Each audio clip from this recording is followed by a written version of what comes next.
The Samsung Galaxy S26 Ultra is reportedly growing in size compared to its predecessor, the S25 Ultra. While earlier leaks hinted at a slight increase, we now have a side-by-side visual that gives us the clearest idea yet of this subtle change.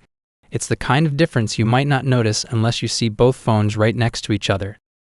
The Galaxy S25 Ultra features a 6.86-inch display, and according to leaks, the S26 Ultra may bump that up to 6.89 inches. It's a minimal increase on paper, and thanks to Samsung's advancements in display assembly technology, the overall body might not grow significantly. The visual suggests a slight increase in height, along with a barely wider frame.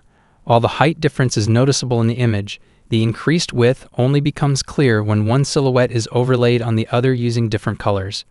For reference, the Galaxy S25 Ultra stands at 162.8 mm tall and 77.6 mm wide. Exact measurements for the S26 Ultra haven't surfaced yet, but the leaked mock-up indicates it will be marginally taller and wider than before.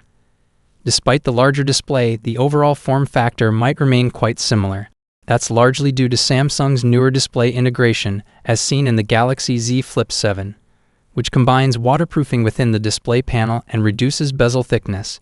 If this same tech makes its way to the Galaxy S26 Ultra, users could get a slightly larger screen without a noticeably bulkier design.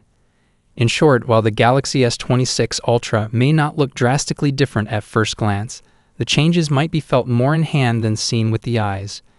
This new render is based on early size expectations, and with the launch still about 6 months away, we could be just a couple of months out from seeing the first official renders and teasers of Samsung's next big thing.